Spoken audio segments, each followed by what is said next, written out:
Hello, and welcome back to the Thursday Night Kissaten podcast. I am your host, Cordelia. Today, in this episode, we're going to dive into a TV show just aired in the spring, which is one of my fave that I want to introduce to my listeners. tada, 情熱はある. Passion for the punchlines, or however, the passion is there.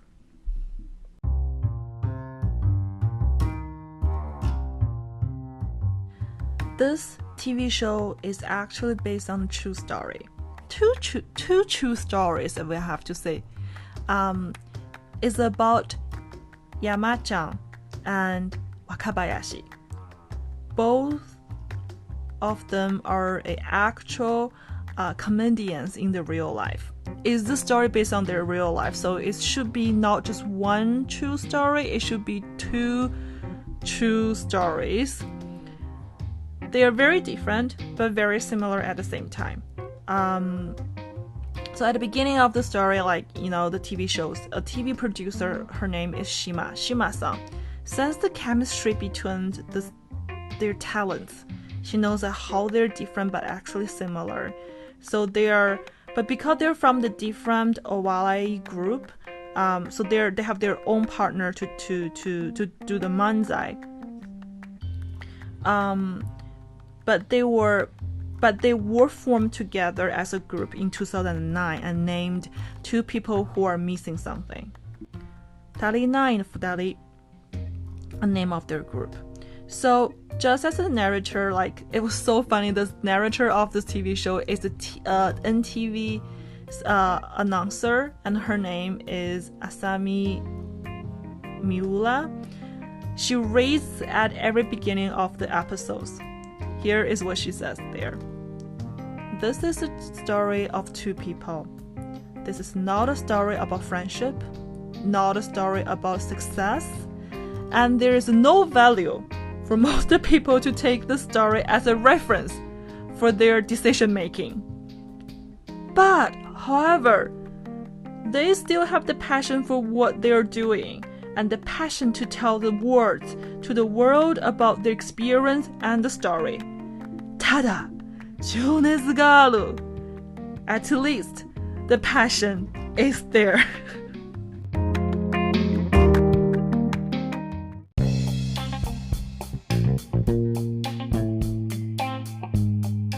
Okay, I think I may sound too excited, and without explaining everything. So let me explain why this is so amazing. Before I explain why this is so amazing of the story, I need to give you a little bit the background knowledge about what is Walai Jing and what is the manzai and what they're doing as a comedians.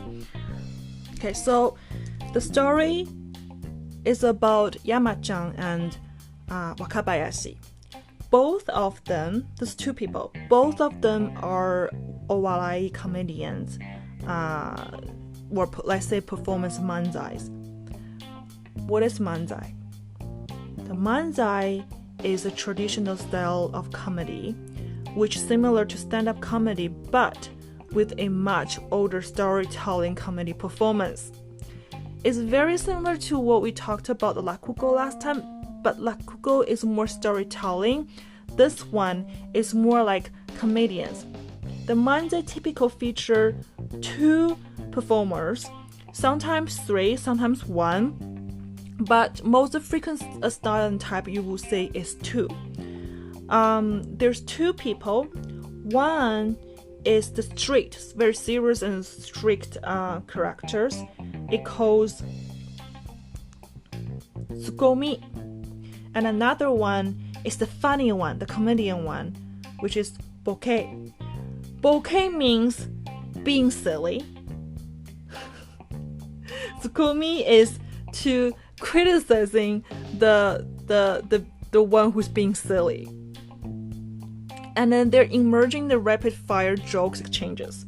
So the bokeh will say something and Tsukomi will be like, "Nande ya ne? Why are you saying it?" and the silly one will keep being like blah blah blah, and the Tsukumi will be like, stop talking like that, this is some silly, this is some dumb. And so they exchange their jokes, and the majorities of these jokes centered around, you know, shared like confusions, like clever wordplays, or various like verbal humors. It's everything about how you say things and what you say, and also sometimes have some performance, body language, and everything also to make things funny. So if you ever watched a manzai, you may question like why most of the manzai is told in Osaka accent. This is actually another feature of the manzai. It was because of the large comedy entertainment company Yoshimoto is based in Osaka. And also, they're actually the ones who introduced manzai to Tokyo audience. And the terms manzai in, you know, and also they form the vocabulary manzai in Japanese culture. So it's more like a Kansai or Osaka special things, and then slowly go into Tokyo. Tokyo, as I mentioned in the last episode, that time, in the Edo time, Tokyo is people like to have the rakugo style, to have that kind of storytelling. But Osaka is more like a funny way to people performance and to play around the words and the vocabularies. So if you want to learn more about the manzai, I think there is a novel being adapted into a Netflix TV series called Spark, written by Matayoshi Naoki. It's a very good one to read. It tells all the stories, how people like starting to do their manzai, and how they written the manzai, and how the manzai is being written, and how people performance it, and the whole industrial, and about the whole industrial. That's a good one, and I think the TV show Spark is also can be found on the Netflix with English subtitles. So that will be a very good introduction into the manzai. And if you actually understand the Kansai dialogue, it's actually a bonus part for you to understand the jokes they're making into the manzai.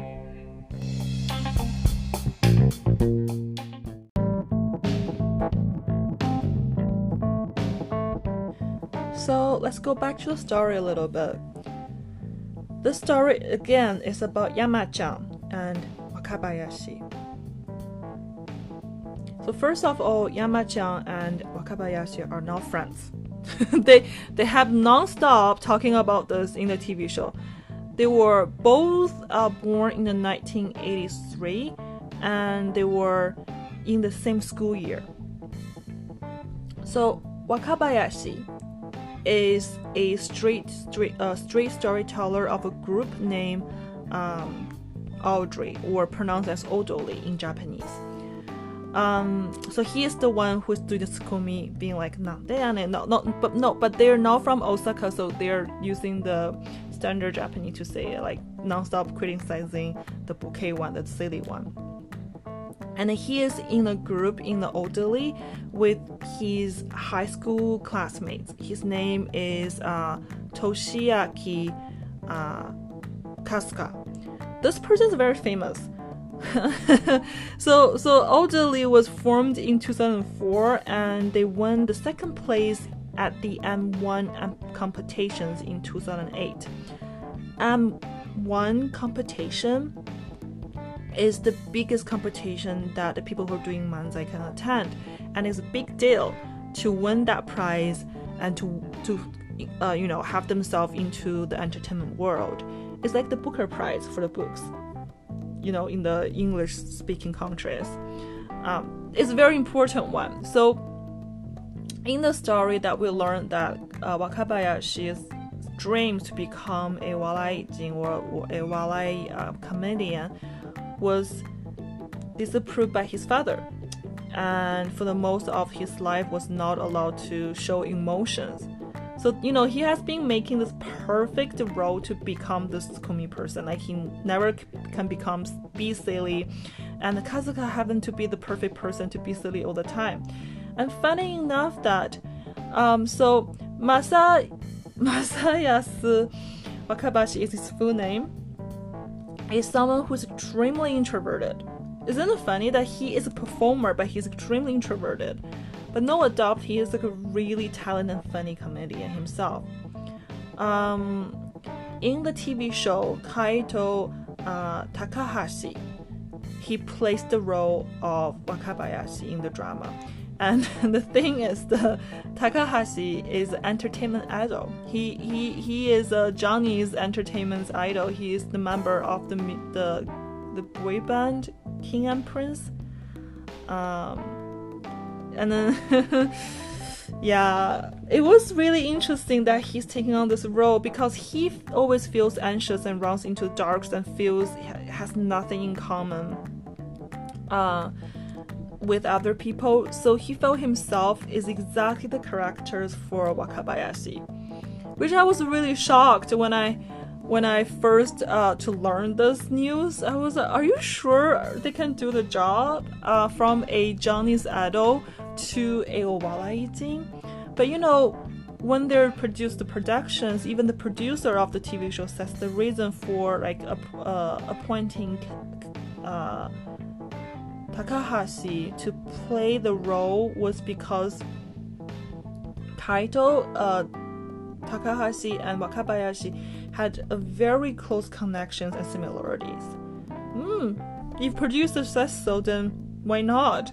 So after taking the role, the real Wakabayashi even took Kaito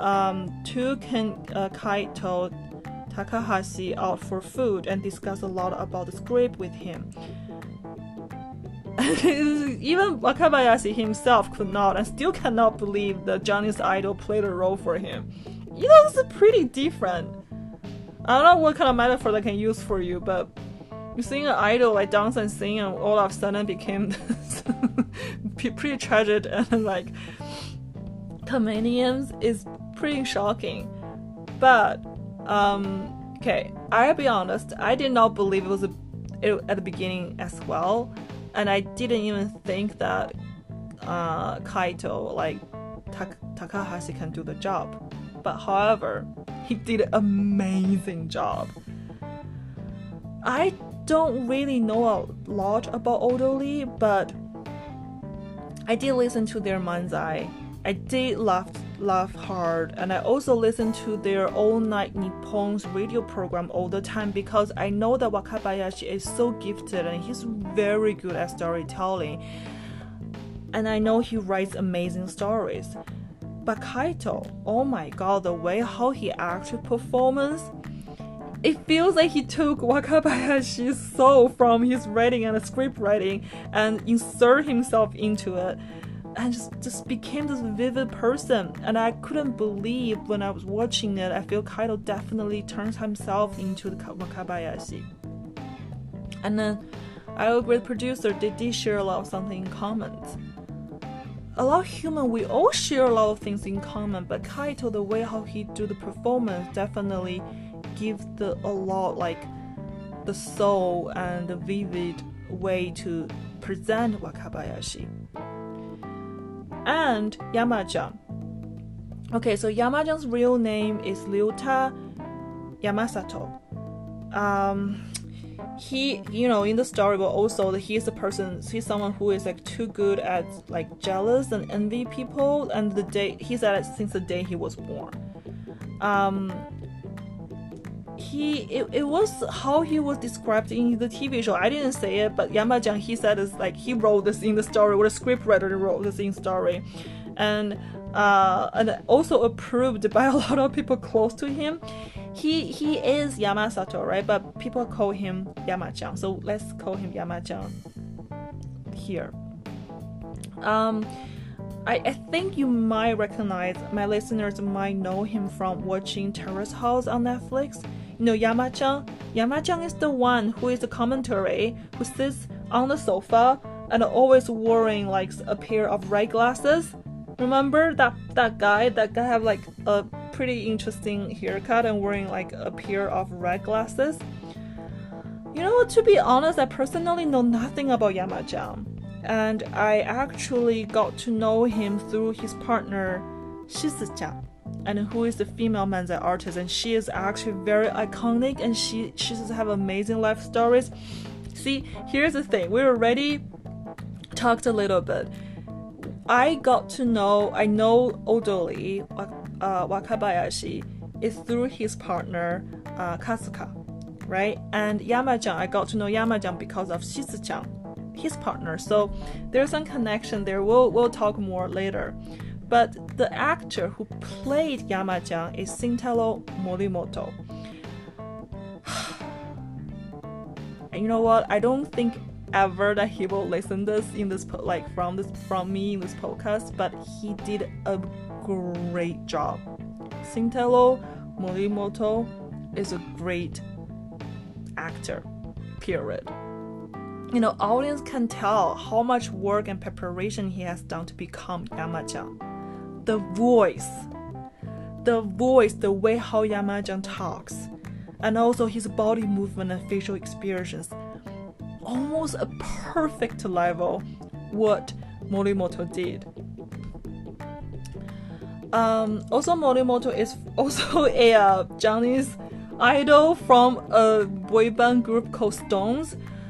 Stones has a lot of music videos uploaded onto the YouTube channel, and they often after short videos on Fridays.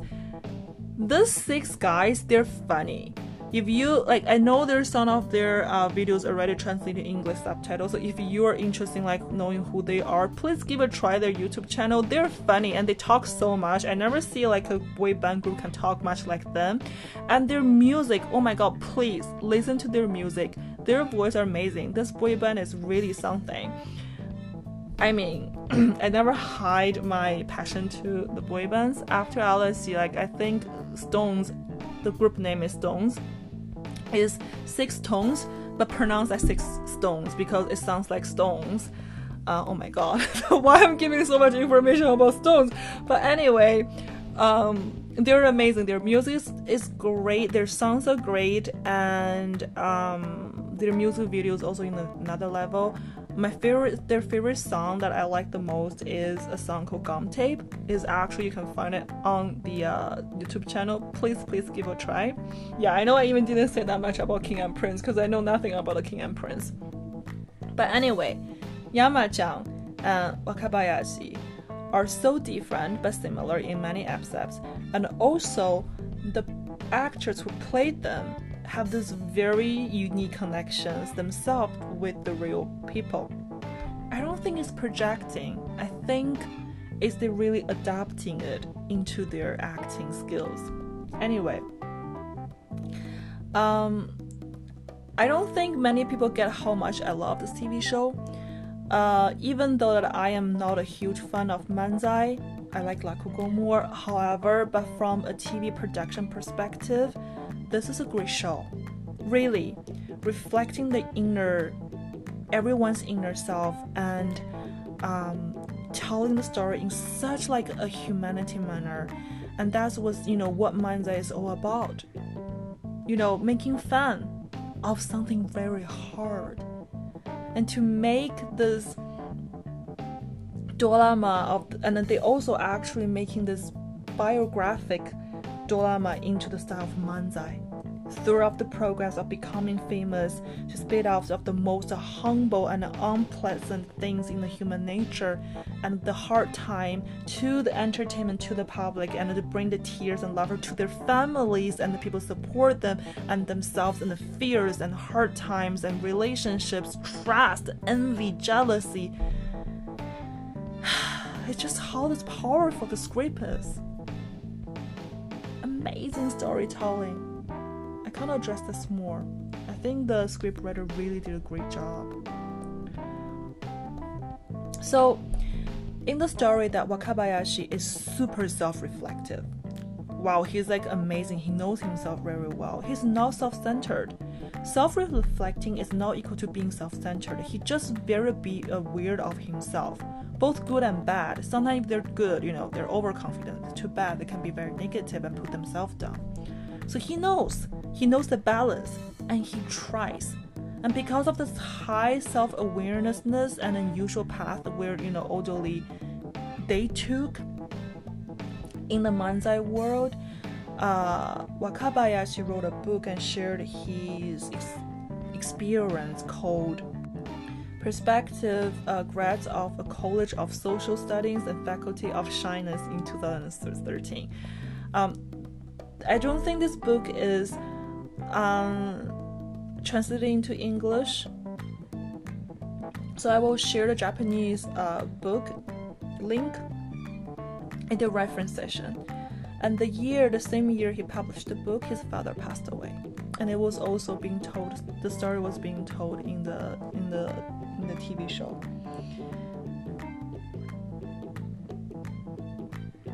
I read a little bit about his book, and I have to say the most of the vital part of being and living is to knowing who we are, and he knows it. And he knows it without using other people's words to describe himself. And this is actually very key things of his success, I think, is because the most important things is not what other people say, because whatever they say about ourselves is just a projection. And he actually reflects this in his own story. And also his own writing. So Wakabayashi's father was a very interesting person, I have to say that. And although he had like a family to raise and feed, but he kept on like job hopping. This is really not very usual in the older like Japanese generations. And he often quit and got fired from his job. This is also very unusual. And he seems to live in his own life and has his own temper and not caring about like pleasing others. This is also shows on Wakabayashi himself. So somehow Wakabayashi is very similar. That might be the reason why Wakabayashi had a hard time with his father, because they're too similar, right? His dad did not really support him on the path to becoming a Warai comedy because it's hard. You have to be very talented, you have to be very funny, you have to really know how to tell your story and turn the bitterness into something lollipop and to serve to people and force them to eat it and make them laugh. So his father did not really support him, but just let it to happen regardless, right? He didn't support it, but he just let it happen. Very dad or very parents would do. They not support, but they also won't stop sometimes. So after Odoli won the second place at M1 competition, his dad is like all of a sudden was so impressed and wanted to practice guitar again. Just because his son made it and he wants to try again for his rock star dream at his age of 60 or almost 70 or something. And what a funny old guy. I think that's what Wakabayashi's humor came from as well. So in the 11th episode, Wakabayashi took his very ill father go out of the hospital for a break from his medical treatment, and they went to a bookshop. His dad wanted to pick some books by himself because he said on the way of finding something, the most interesting part is not to get the goal, but to meet other vital new things on the path of finding as well. I will say this again because I think this is very encouraging and inspiring. On the way of finding something, the most interesting part is not to get to the goal, but to meet other vital new things on the path of finding. What an amazing way to look at the life. So maybe for Wakabayashi, not just the second place at the M1, not just the ANN All Night Nippon radio program, but also the love and care for his family and friends and his Aibo, Hazuka. So for their partner, they call them Aibo. Aibo, if you've written in Chinese characters, is together support. Right? It's the partner that they had. So I was touched by the most by Wakabayashi. I listened to Odoli's radio show All Night Nippon. I just listened to it because I think they're funny, but I knew nothing about them personally. Like, I didn't know this kind of thing happened to them until I saw the TV show. It was the time where I did not understand. Also, I did not understand why Hazuka was so popular. Like, I don't like his pink outfit. I think I never liked it. But after the show, so first I learned that the pink outfit that he had was given by Wakabayashi. And I also was amazed by Hazuka's weird trust in Wakabayashi. He just believed in Wakabayashi is a funny person, and he believed Wakabayashi is talented, and he believed Wakabayashi's words, no matter what other people say.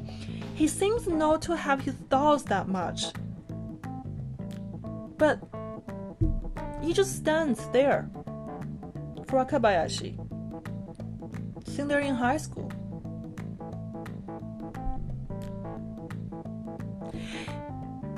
You know, as a person that I always struggle with human relationships, I think Hazuka is the ideal eyeball.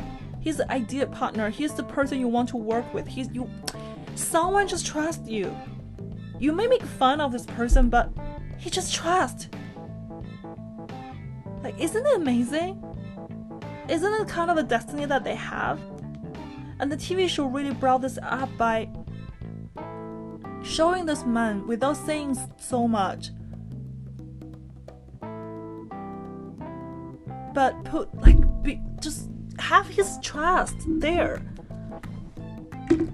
which I believe this is also another reason, the reason why the Odoli have become like such like a famous and strong, like important Owalai like manzai group.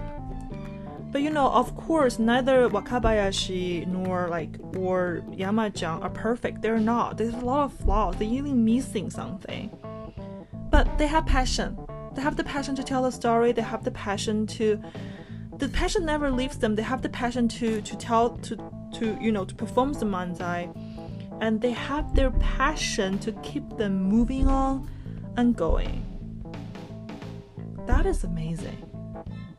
It's like Hazuka. How come he just never stopped with the passion there?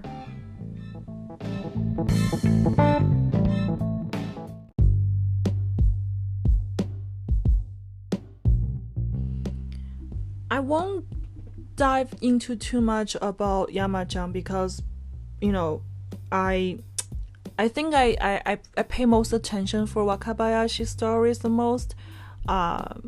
And I was amazed by this like a great friendship. Not friendship, okay, they're not friends. Oh my god, like the eyeballs are not friends. They keep saying this. Okay, so the relationship, this trust and deep relationship that he has with Hazuka. But there's another person in the show I really, really want to highlight here, which is Tani Sho. The full name is Tani Shotai, who is at the same agency with Odoli. And he often asks Wakabayashi and Hazuka in the show, are you enjoying your life now? Are you happy? 今幸せですか? So on the day 21-year-old Wakabayashi first met Mr. Tani Sho, Tani Sho looked at Wakabayashi's face and said, your face seems to say, everyone go to hell. And Wakabayashi is worried his quarrel was seen by the Mr. Tani, like, oh, how come this person just know me like this? Then he realized it is there's no reason he can lie in front of Tani Sho. So he decided to be around with this very smart, wise guy. It took me a while to find out the Tani Sho, who is the Tani Sho this character is built upon. Is actually built upon a artist. His name is Ken Maeda, and who was also a Walai artist but passed away all of a sudden in 2016. And he was a huge influence and support for Odoli. The happiness in the show arrives very late for Wakabayashi and also very slow for Yama-chan. But I personally think it's very slow for Odoli to be famous. The first several episodes were very hard to watch, really. And as they talked about the hardest time for both Wakabayashi and Yama-chan, but slowly the audience, I think everyone was so happy to see the success of Odoli. I cried after watching the episodes of M1 competition because I remembered I watched it on TV the day when it was happened, and when they these two young actors trying to restore that moment. They did an amazing job, and I had this feeling that because that time I remember I was just happy and being loved about this amazing performance, but after knowing all the story and the history that experience, I was just so excited and proud of them.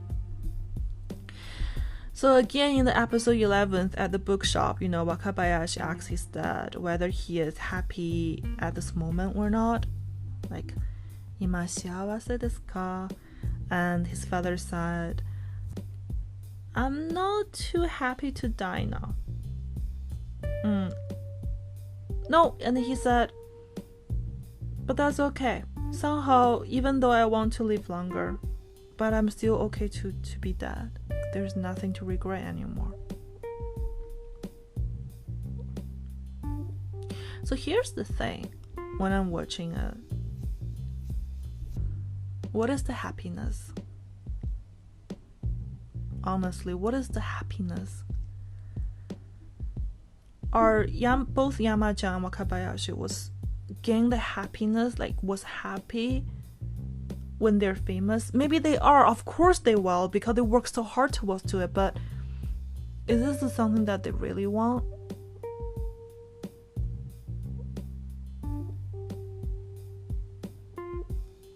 Maybe for Wakabayashi, happiness is meeting people who love the same things or hate the same things and let him to be himself. And maybe because he met Mr. Tiny Show, he had the reason to keep the passion of manzai. And the passion is to being a walai artist and to be alive. And he created this happy moment for other people, other audience. And other people can gain this happy and to feel a little bit happy and gain this happiness moment in their life. Oh my god, as an audience, I appreciate so much that for the people they did not give up. Even though it was so hard for them.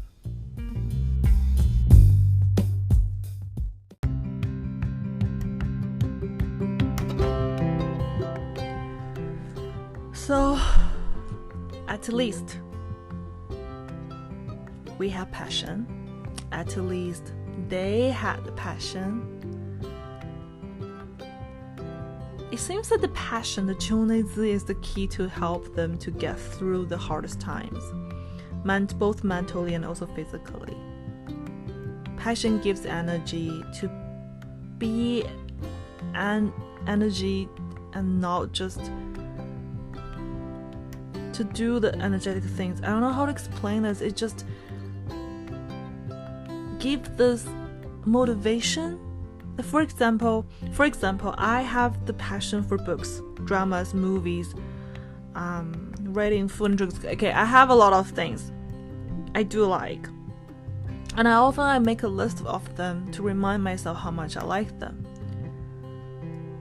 No matter how hard life is, no matter how hard the situation is, I will keep on doing and keep on going because I have this passion for everything that I like.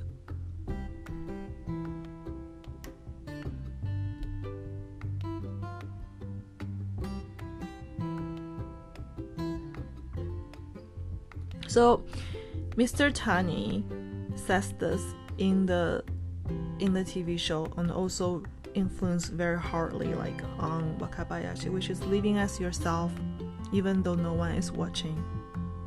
Because no one is watching, so please live as yourself. You can also watch yourself. You're your self-own audience to live the best life you can in your mind. And well, you think no one is watching, but somehow you might be just inspired. Somebody will just inspired by you just because you are living and being yourself.